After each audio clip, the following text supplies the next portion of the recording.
Well, good morning, everybody. You're listening to Prepper Talk Radio here on K-Talk, AM 630. You can also download the app at our new website, ktalkmedia.com. Make sure you check that out. We've got a lot of new good content in there, and we're updating that every week. So you can check out the weather, the news, and definitely check out all the show lineups. So we're Prepper Talk Radio. I'm Mr. PrepperCon, and I've got the prepared guy in studio, as always. Call me Shane. How you doing, buddy? I'm good. Yeah? It's a pretty heavy environment out there now. It's if you're watching the alternative media, not the regular media, we don't encourage that whatsoever. And we consider ourselves part of the alternative media. Yes, we do. It's some very concerning stuff going on. So we'll have a few minutes to talk about that, I guess, this morning. We're going to have a fun show. We're going to talk about what's going on with the economy, what's going on with the world. We're going to then jump into what we can do to make sure we're growing food year-round, that we're self-sustainable. Got a couple of fun guests that are going to be talking about some cool products that I'm actually saving up for right now. Cool. Yeah, that's a really interesting topic for me, is how do you grow food in Utah in the winter? Well, in Utah, it's such a harsh environment to grow in the summer, let alone winter. I mean, I'll be honest, my kale attacked by bugs, my spinach attacked by bugs, and I don't like the chemical crap. No. Right? I don't want to have to I don't even think about eat that. I just don't even want to think of it, so I go all natural. That sounds weird. I go as clean as possible. I wear Scott all clothed. Natural. I keep clothed. I garden well covered. But yeah, there's got to be a better way to do all this. And with our harsh environment, it's so hard to have a good long growing season. So I've been talking to some guys that can actually show us how to do a year-round harvest, and also expediting those harvests. So you're actually getting better sunlight and better transition. Not for something your we food. typically think about during the winter is growing crops. So we thought they'd bring this to your attention. But Scott, don't forget about Survival Medical. Oh, well, I can't. I was actually going to bring him up next. So cool. Great transition. Sorry? We'll call this our stupid segue. Well, there's me to a T right there. So. Our show, we would not be able to do this. It would not be possible without our good friends, Survival Medical. They're our show sponsor. And what does that mean for you as a listener? I mean, it doesn't mean a whole lot other than the credibility of what this product is for us. This is what I carry in my car, survival-medical.com. They've got everything from kits for fishing, boating, to backpacking, hiking, just long road trips. The things that you can think of that could happen. Their burn kit's amazing. I actually have a good friend Josh over at Family Storehouse. His e-cigarette exploded. Oh, really? And I guess that's an issue. I guess the Galaxy Note explodes and e-cigarettes explode in your pocket. And his employees, as soon as it went off in his pocket, he yelled and he's like, "Get me the kit!" And they ran and they grabbed their first aid kit, which is Survival Medical, and in there they have a burn kit. An actual specific kit. Everything in there is designed for burning. It's very easy to use. You applied it. It went well. Got to the doctors. The doctor said, wow, that's actually the best thing you could have done. So that's a big shout out to Survival Medical. They put the right stuff in each kit so that you're prepared. Makes it very simple and very straightforward. Very simple, very straightforward, and it's got a 20-year shelf life. Up to 20 years. As long as you're not destroying it. But it's waterproof. I love that. I mean, I can take it with me pretty much anywhere, and I'm not going to have to worry about it. If my basement floods and I've got a kit down there, I don't have to worry about it. And here's something else: if an EMP is threatening, you've got these Mylar bags. Take your cell phone, throw it in the Mylar bag. Pull your first aid kit out long enough to survive that issue. Exactly. So there you go. grab a Ziploc and that's what's great about us prepper. We have to learn how to improvise and use the resources that are around us. Adapt. And everything's about redundancy. Redundant and diversification. Yeah. Absolutely. So thank you, Survival Medical, for being our sponsors. If you're listening, go check them out at survival-medical.com. Their specials right now are awesome. They're just one of the best values in first aid out there. And I think next week we're going to talk a little bit about Christmas gifts, prepper gifts. We are. I've got a whole list. Me too. So I know exactly what I want. So the last-minute stocking stuffers, as well as some bigger items as well. And I can't think of a better gift than some of these small first aid kits. Yeah, the Backpacker Ultralight is perfect. On the fly kit. On the fly kit, that's great. So let's talk about really what's going on right now in the world for a second. Well, isn't everything just dandy that Trump's now our president-elect? I mean, that's what everyone it's thinks. a great. I mean, it really feels the environment and everyone's attitude is just, oh, Trump is. It's honestly, and I hate to say this, it kind of feels like when Obama first came into office. Oh, Obama's going to save us. You know, it's kind of that same.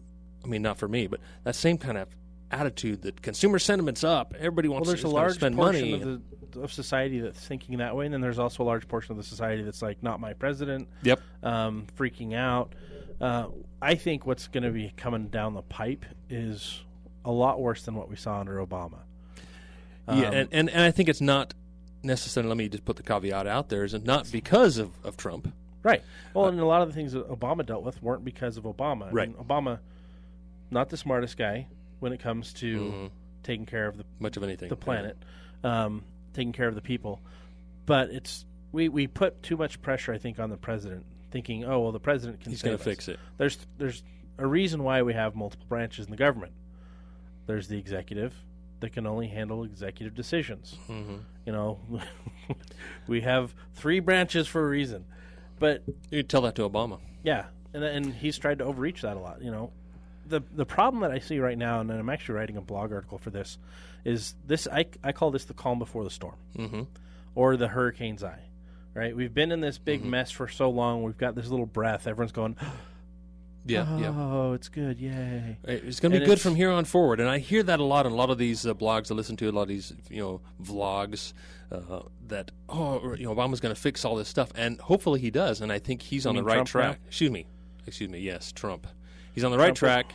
He's going to fix a lot of things, and hopefully he does. And I think he's on the right track for fixing it. The main thing that I think a lot of these people, these commentators, these bloggers, whatever, aren't taking into account is this one statement. And maybe I'm jumping ahead a little bit, Scott. So feel free to pull me back. You're good at that. And I'm good at jumping ahead. But the statement that keeps coming to my mind is that, one that Lord Maxim Rothschild said back in the day, 1800s, whatever the date was, is, he said basically, I care not who, if I can control the money, I care not who makes the laws. Something to that effect. And I think that's the main thing that people aren't taking into account, is that it doesn't matter who's going to be president. It really doesn't. I am happy that Trump made it into office over Clinton, but we're still going to be turning downwards. Yeah, and I was voting for Castle. I think he was a long shot, but that was Vote my guy. Conscience. Yeah, me too. But yeah, we're looking at a situation right now where a lot of people think we're good. The reality is step we're back. going to have more challenges with banking. And more challenges with health. It's exactly than ever where before. Yeah, I want to go with this conversation. And that's where it's going. We actually, we had a caller for a second. Go ahead, call back. We'll try. Call back in. We'd love to hear your thoughts. We'll zip our mouths here for a little while. On what's going on. What they see happening. If you've got a comment on this, what you see happening in the next little while, next few years, really. So I know we don't have. Oh, sorry. Go ahead. I was just going to say the big thing I think is there is a financial collapse coming. We've been warned of it over and over again, almost to the tune that someone's crying wolf, right? Mm-hmm. Well, we don't have any control over when it actually happens. Everyone that's crying wolf or crying, hey, there's a financial collapse coming, they need to understand there's different types of financial collapses. We're looking at a switch from cash to digital. Mm-hmm. That's the biggest concern right now. And, to try and keep this short as possible, because we could take an entire show to talk about this, but we only have about, 5 minutes left. But Holy cow. Yeah, exactly. So, yeah, the danger right now, I think, is, and if you're looking at trends worldwide in different countries, in India, and I left my list in the car, so I apologize, but all these different countries are moving away from cash. Yeah. And, like, for example, in India, what happened recently? They took away the 1,000 and 500 rupee note. I think it's rupee. So basically, like $15 and a $7.50 note, which for us that's insane. Obviously, they can live off less money over there. They don't have as high expenses as we do. That'd be like us taking away the 10 and the 20. Yeah. Or the 10 and the 5. Huge exactly. issue. Which would say, okay, the 50 and the 100 are gone too at that point. So, let me pull this call in. Yeah. They're calling back. I want to take them. Hey, thanks for calling back. You're on the air with K-Talk. You're listening to Prepper Talk Radio. I just want to chime in on your conversation. Great program. Love to listen to it. Thank you.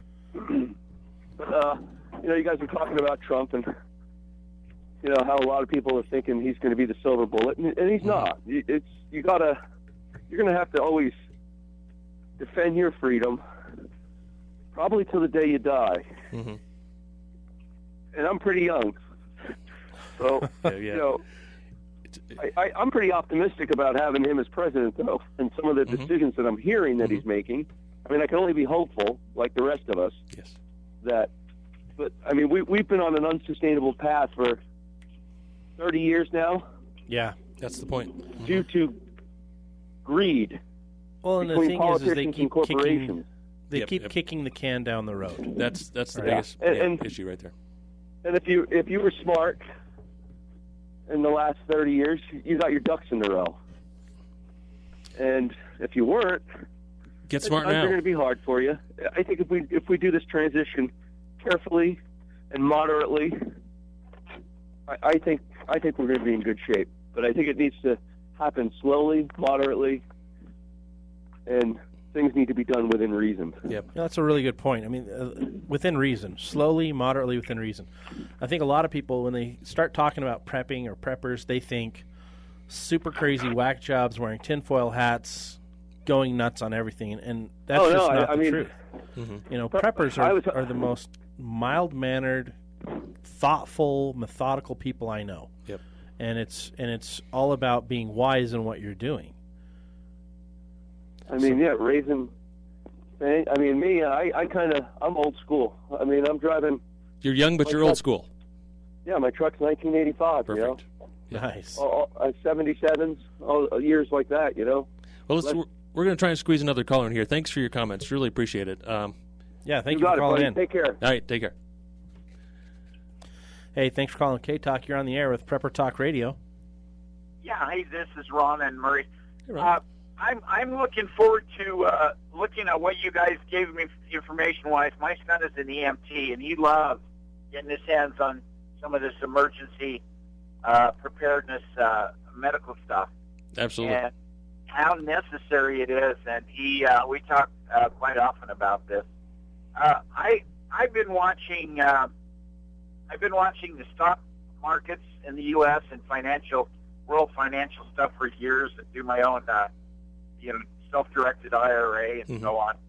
And I just want to back up what you guys have been saying. We are in for some really tough fiscal and financial times, especially with a approximately $20 trillion debt. Mm-hmm. That we know of. Yeah, $20 trillion that we know of, Shane. That's on the books. Doing a self-directed IRA, I think that's one of the more brilliant things you can do when it comes to being self-reliant. Keeping everything in your hands or in your control as much as you can, and being wise. I mean, being wise about it, but it forces you to study more, and it forces you to be aware more. Yep. How has that additional study affected the rest of your well-roundedness in being self-reliant? Well, you got a real point there, because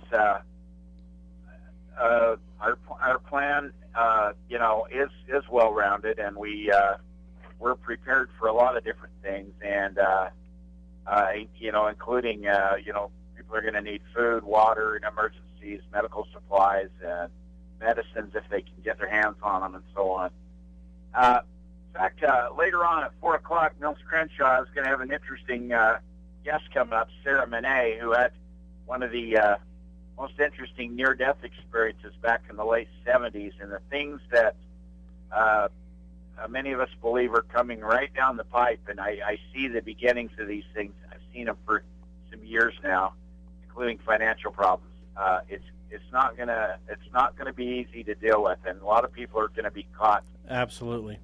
Yeah, unaware. we think that the big issue right now is watching the financial markets. Yep. Watch what's happening. Watch what's going to change, and the solutions that are going to be presented are actually designed, mastercrafted to take us further down the hole. Yeah, we're going to have to talk a little bit more about this after the break, because I've got to get my warning voice out there before we get done with this. Move on to our next guest. But thank you for your call. Sure appreciate it. And I think that's the warning voice we want to try and put out this morning is, don't take all this supposed good news for face value, I guess is what I'm saying, is that the powers that be are going to be doubling down on us. We need to double up and double up our preps, and we'll talk more about that a little bit after the break. And a reminder, Prepper Talk Radio is brought to you by Survival Medical, the only first aid kits tougher than nature. Hospital quality, hospital grade, in your back pocket.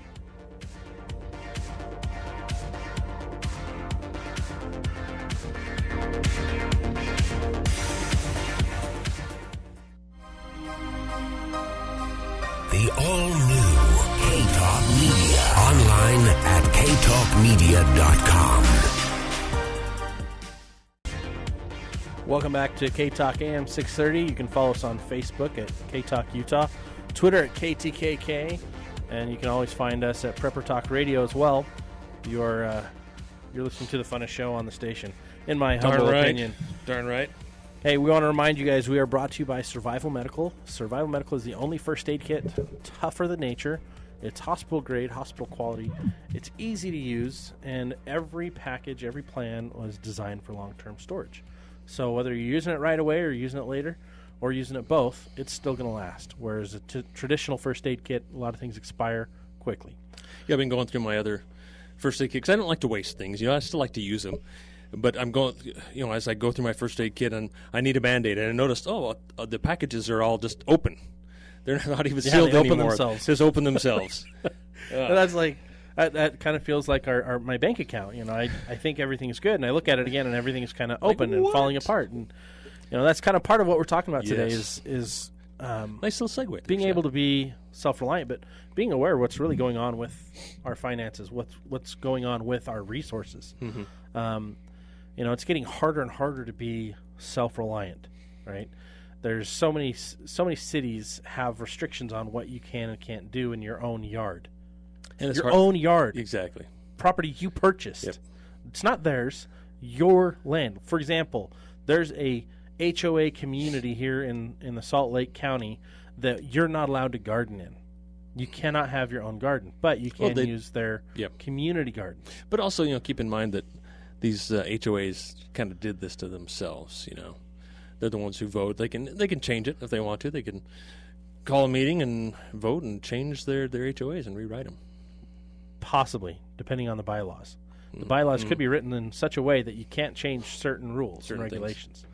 So it drives me nuts. So I look forward to the day when I'm living further off the grid and more self-reliant. Hopefully sooner than later. The dream is an alpaca ranch somewhere.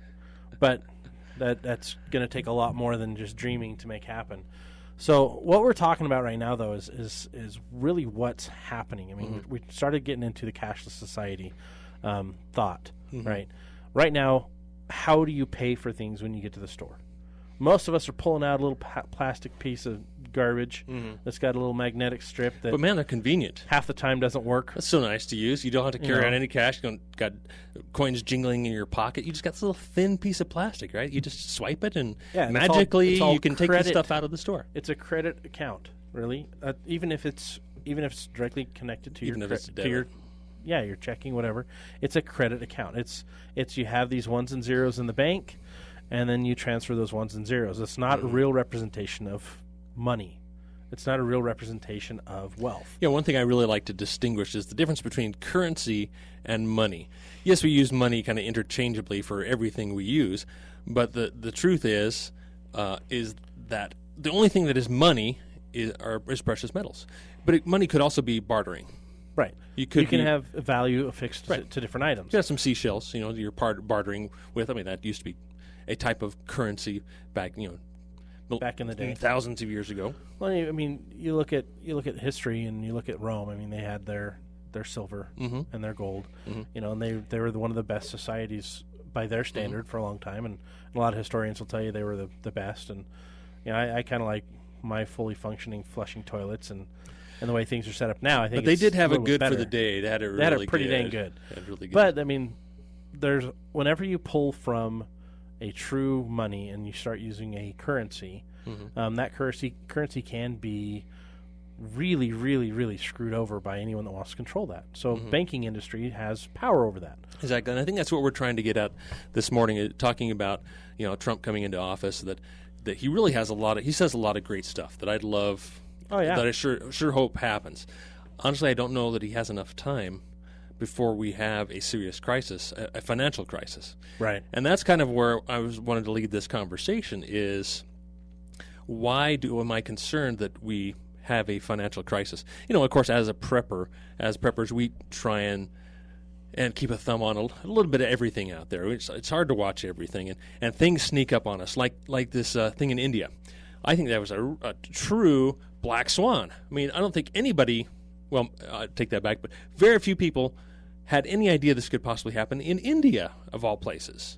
India is a place where they value gold and silver. I mean, they don't save money in the banks as much as they'll go and buy gold and silver because it's part of their culture, and they see the value in having precious metals. And so for this to happen over in India, of all places, take away their cash and become almost a cashless society overnight is mind-bending, mind-boggling. And it's difficult to understand, but if we look back, we can start to see with 2020 hindsight. Yep. So, and then what happens with this money? If anything happens, that money can't buy anything. Yep. You're left with what you can grow. You're left with what you can do. You're left with what you've stored, and what you can barter for. So we're hoping that the people in India really start to revolt against this because otherwise it's going to come to our way really quick. I guess we have a caller here. Oh, no, never mind. We've got our guest. VIP guest is calling in here in a minute. We're going to bring him on in a second. It's Alma with Vital Domes. They've got a greenhouse dome, and that was one of the things we want to talk about today is as we're moving through what's going on with the economy, it's going to affect your buying power. Mm-hmm. It's going to affect your ability to get food and put food on the table. And there's some really neat companies that are helping create food, not genetically modified crap. Actually create ways you can grow your food better, more year-round, more sustainable, in less square footage. And so that's one of the things we're going to be talking about later on the show.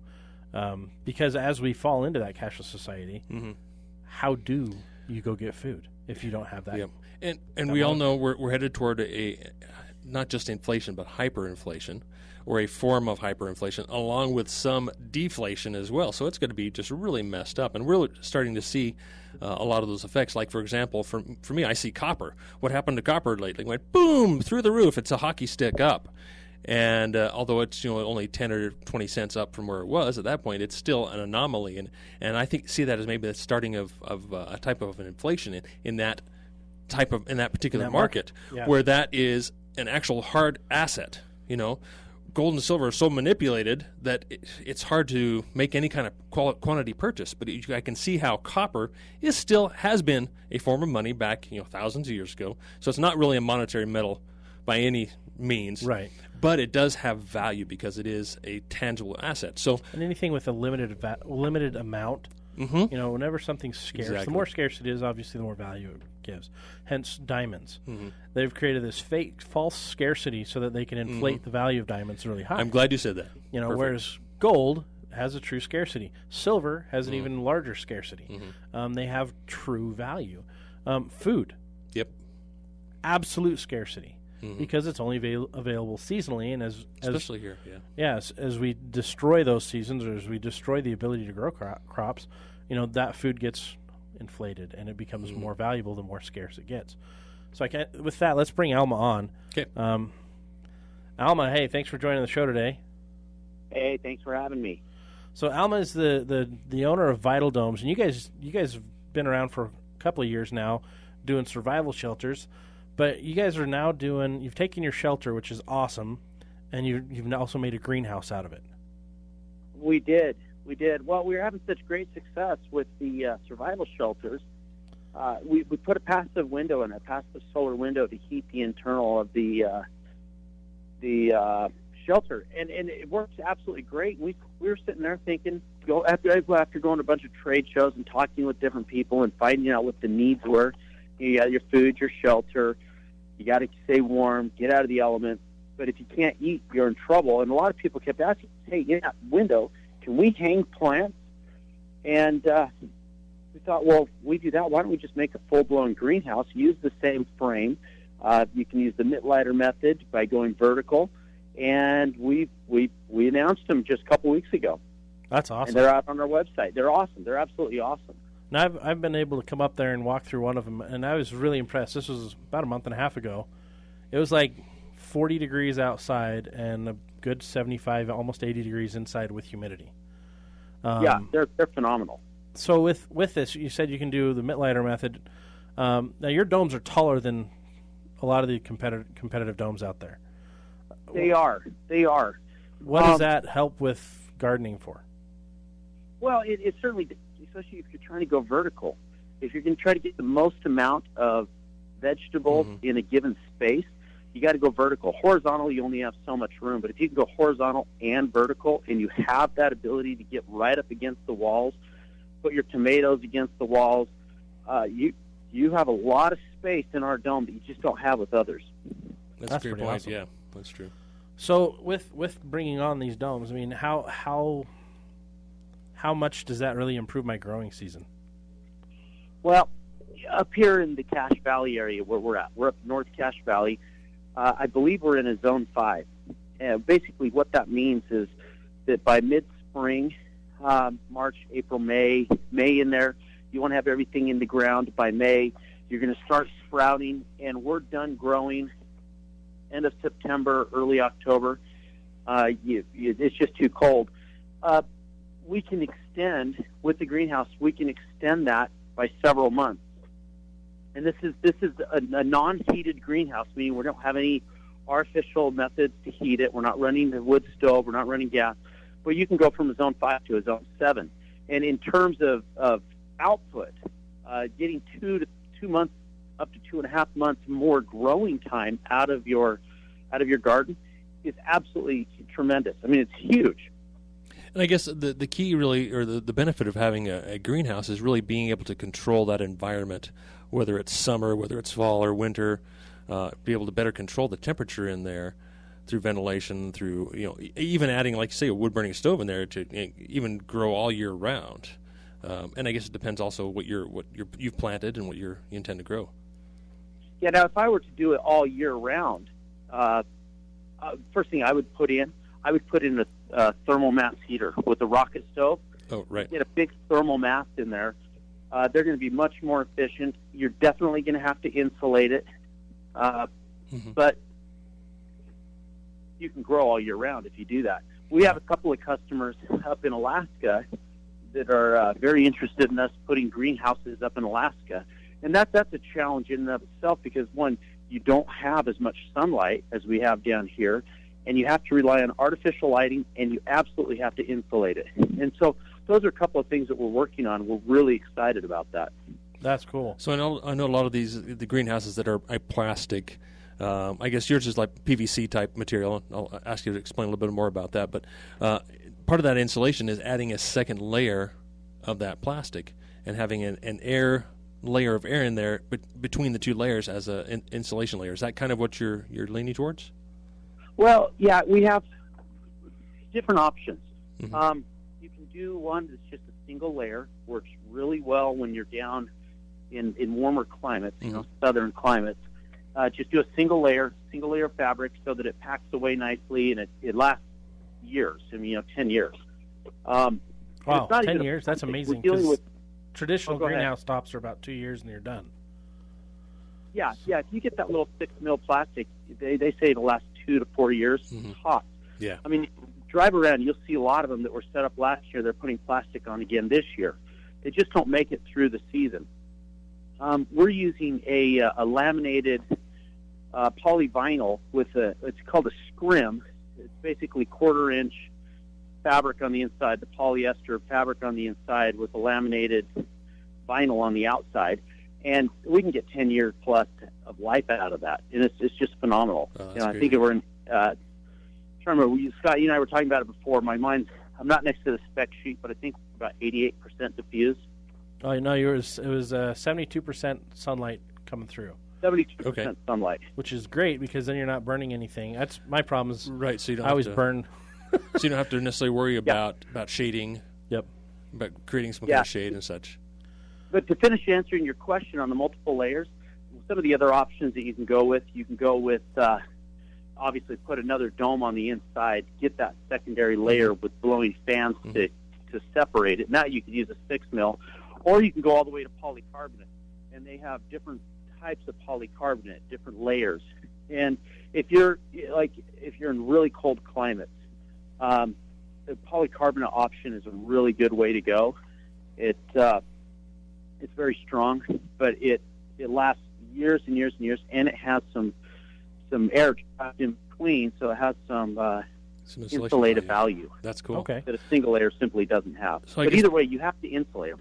So I guess because of the structure of the dome itself, you don't have to worry about snow load at all. I mean, whereas a typical greenhouse, you do need to be concerned about the snow load, up in our area. Yeah. We're not worried about snow load. We're not worried about hail. We're not worried about, also the hail is absolutely ridiculous. Mm-hmm. We're not worried about the sudden storms that come through, the microbursts. Mm-hmm. Once you stake this thing in, you can handle 100-mile-an-hour winds. You can handle huge snow loads. And if it were to get damaged, I guess, by a branch or something, it can easily be repaired. It can, yes. That's cool. Awesome. So now where would people want to go to find out more information about these? I would have them go to vitaldomes.com. We've got one right there on our homepage. Yeah, I'm looking at it right there. It's the middle picture. So check that out if you're interested in getting a Vital Dome. What's the delivery time on one of these? About 3-4 weeks, or? No, with these right now, with our throughput, someone came in and ordered today, we could have one to them. Let's see, what day is today? It's before Christmas. Wow. We could have to them by Christmas. So if they wanted to surprise their wife or their husband, stick it underneath the tree, or hide it in the garage because it's pretty big. You'd have to have a pretty big tree. I was about to say, these are huge. Say, hint, there's what I want for Christmas. Put your new tree in the backyard with one of these over it. Perfect. There you go. You could. Yeah, set this up, put your whole Christmas in the dome. Enjoy it outside. Well, hey, thanks for joining us. We actually are running into a break right now. Thanks, Alan. Check out the website, guys. Go to vitaldomes.com. Check out the greenhouse. This thing is awesome. It's huge. I've been in it. I can't wait to put one up in my yard. We'll be right back after this break. Reminder that we're brought to you by Survival Medical, survival-medical.com. The Rocky Mountains, K-Talk Media. Live, local, two-way, AM 630. Hey, thanks for tuning in. You're listening to K-Talk AM 630 with awesomeness abounding. We've got another guest in the studio. We've been talking about what's going to happen with this economic crash, what's going on with the world, and stop holding your breath thinking everything's going to be good going forward, because we're in the eye of the hurricane. During the break, I actually had a call from one of our good listeners, and she was talking about a time when she was living in California. They had an earthquake. The day after, when parents were back at work and everything's going on, she went down to Safeway, and she said the stores were pretty much empty. The shelves were pretty much empty of food. The produce aisle was just obliterated. And so she was feeding the neighborhood kids because they were out of school for a couple of days while the parents were all at work because nobody had food in their homes. And I think that's a great story to share, because that's the reality of what could happen to us if we're not starting to be more self-reliant, if we're not taking care of our own family's needs and putting things away for the future. I mean, I love the concept of canning, because you're putting away the stuff that you're growing, that you have control over, and it's in the recipes you love. So you grow during the summer, you can it for the winter, but with greenhouses, and what we're talking about today is be able to still extend that season to grow more food, or grow all the way through the winter. Yeah, which brings us to our next guest, Tyson over with Sky Farms. Tell us, I mean, this is, I've seen your product. I'm a little giddy. I'm excited. This is such a cool way to do gardening. I'll let you explain it and introduce yourself. Tyler. Why did I say Tyson? I'm sorry. I talked to Tyson yesterday, so maybe Tyson. I'm thinking chicken. I don't know. I'm hungry. Yeah. I'm all over the place. I haven't had breakfast either. Well, tell us a little bit about Sky Farms and what you guys do. Yeah, so briefly, the story of Sky Farms has to do with rescuing children from trafficking. It's a little bit of a roundabout story, but what we found is that we've done a lot of work with Operation Underground Railroad and other groups that are rescuing children, and they end up in safe houses, and the safe houses have a sustainability problem, both in the food that they're able to consume and the finances to keep the lights on. Gotcha. Oftentimes they have free spaces for a safe house, but no way to support that. So we went and looked at a lot of different methods to be able to help support those safe houses and provide an income to keep those going. And through that process, we looked at a ton of things, and one thing we came up with is hydroponic growing. And that led us to develop what we have today, which is the Sky Gardens. Fantastic. Very cool. So we basically, as this applies to everyone else, you took the scenario with kids that come out of trafficking. They go to a safe house. Those safe houses are costly. There's a financial burden as far as especially feeding the kids, because they also get therapy while they're there and learning and education. But it's not sustainable, as you said. And that's kind of what we as preppers look at as that's the future reality for us. Now, are they typically in urban areas? Yeah, they are. So we looked at models where we could grow and have sort of a micro business that's associated with those safe houses. And through that process, ultimately what we found is that it was actually more cost effective to grow here in the States and send the money back to support those safe houses. Wow. And so we have a commercial operation where we're growing produce that is sold to hotels and restaurants and grocery stores. But a smaller version of that is something you can put in your home, which is the Sky Garden. Fantastic. So tell us about Sky Garden. How does that work? So Sky Garden, it's essentially a cabinet. It's about 3 feet deep and 6 feet tall. It's all self-contained. It grows with LED lights and recirculated water. So it's different than aquaponics, where we're not using fish in that ecosystem. Right. You introduce some nutrients into the water, but it allows you to grow without herbicides, pesticides, the other things you'd find in an uncontrolled environment. And one of the things that we've found, and so these will go into the safe houses, these micro units for nutrients, for food. We work with an orphanage in Haiti, for instance, where they never see greens. They eat rice and beans, and then maybe once a year at Christmas time they get chicken. Wow. So we're able to grow things like a microgreen, which is basically just a sprouted vegetable that's less than 7 days old, and they have 40% more nutrients than the mature plant. So they're easily grown, quickly grown, and they're super nutritious. So kind of like a Brussels sprout? Yes. Or I guess you can sprout pretty much anything. You sprout wheat, you can sprout... You can. So microgreens are often like a broccoli, a radish, a mustard. You can get kind of a variety in there. But where that goes to for us here domestically as well is that we're able to provide a garden that you can set up in your home, in your basement or wherever, and the kit that you receive has enough produce to last more than a year as you grow those seeds. Wow. And is it like normal traditional gardening? I have to worry about seasons. This I can do whatever I want all year round. Yeah, so we grow in a soilless format. Okay. We grow using, again, recirculated water and LED lights, so it's very efficient. And you can grow a variety of vegetables. So I mentioned microgreens as one, which is a common and popular growth, but you can grow tomatoes, peppers, broccoli, lettuces, most anything that you can think of. And it's truly farm to table. You grow it, you eat it.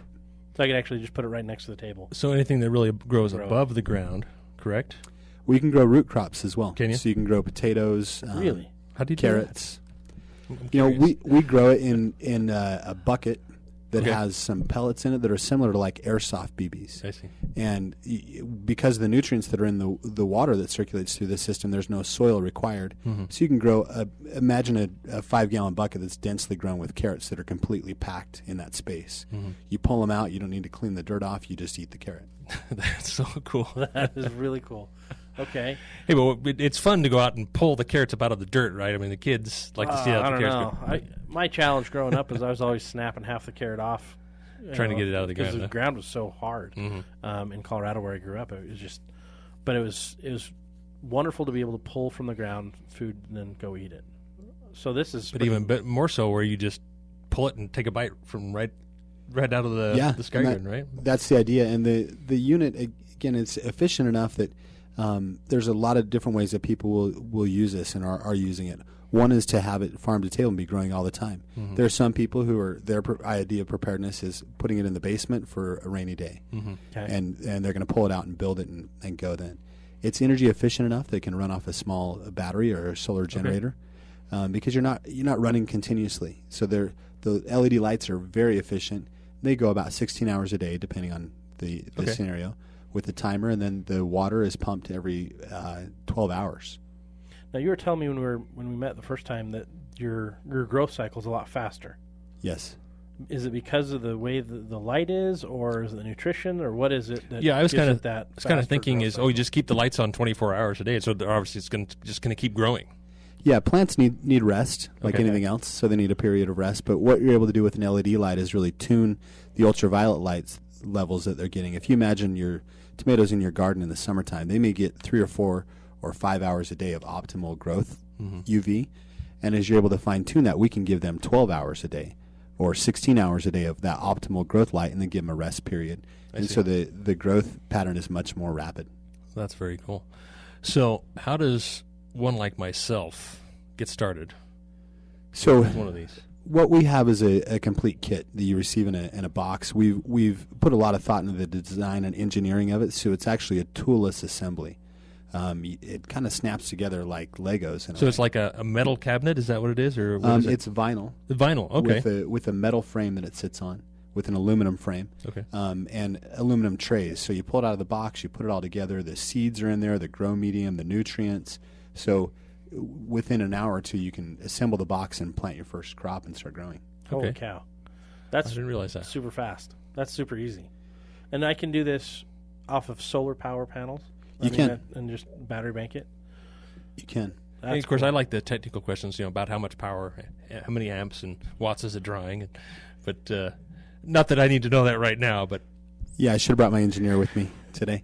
We've done that research and have those numbers. I just don't have them handy with me right now. But what we've found is that the unit that we grow and the ability to have those seeds in there, you can grow about $6,000 worth of produce that you would pay for if you went to Whole Foods and bought organic, pesticide-free produce in this unit. And so what we're doing right now is that the unit is $3,500. Okay.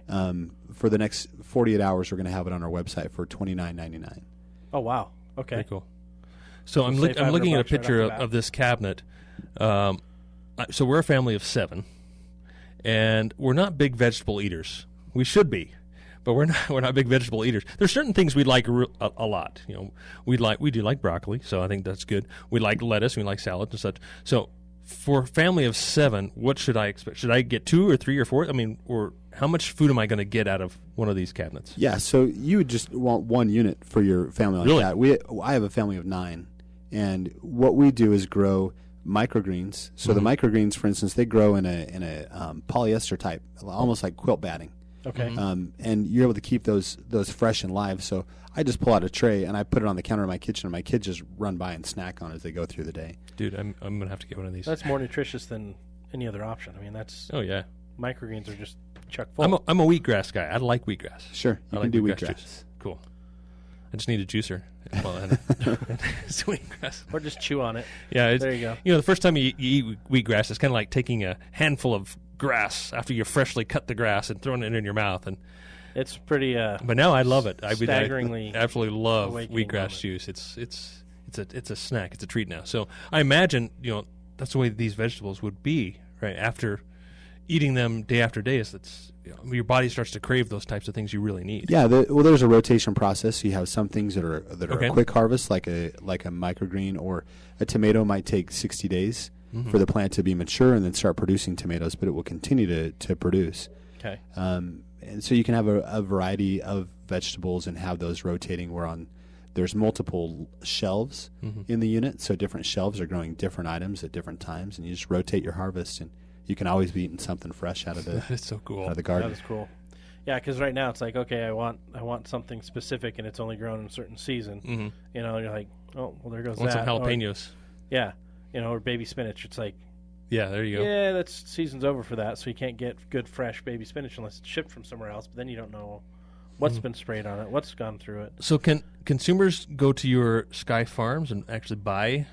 Yeah, you can. So Fresh our produce? website, well, we don't have wholesale available in the Utah market yet. Okay. But we will soon, where you can purchase that. And I should tie this all back in. So what we've done is a portion of our proceeds go to help these safe houses and help rescue children from trafficking, as well as rehabilitate them when they are rescued.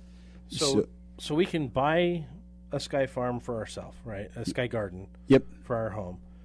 Can we sponsor one or donate? Is there any way we can help if we want to help the cause? Yeah, that'll come online shortly. So we have sort of a crowdfunding where you can contribute towards a garden, and that garden ends up in a safe house or in an orphanage. Cool. We have two now. If you have an opportunity to see the Abolitionist movie, there's a orphanage in there in Haiti that we have 2 units that are there now with solar generators because of the unstable power grid where they're growing greens to supplement their diets right now. That's so cool. Very cool. That's really cool. Now, those of you who know me and have been listening for quite a while, you'll know last year we did a huge fundraiser with OUR in Bountiful, raised over $100,000 for them, and that was a really fun experience for me to be involved to see what we can do to help these kids. Now, this is cool because you can help your family and help these kids at the same time. So a portion of the proceeds for everything on Sky Farms goes to help the kids, help improve their life, help get them back on their feet. And I love that. This is something I'm very passionate about. So that's one of the reasons why I brought Sky Farms on here, is because they work so closely with these groups. But also because it's sustainable.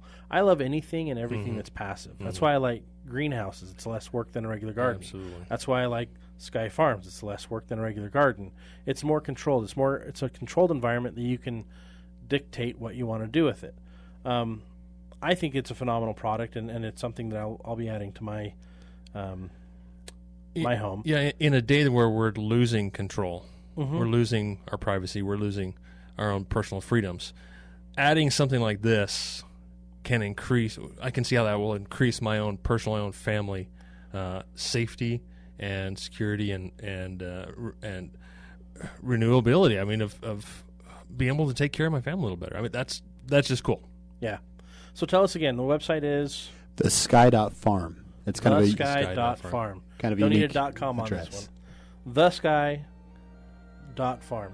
Well, thank you so much for being in the studio with us, telling us about the product and just taking time out of your schedule. So thank you very much. You're welcome.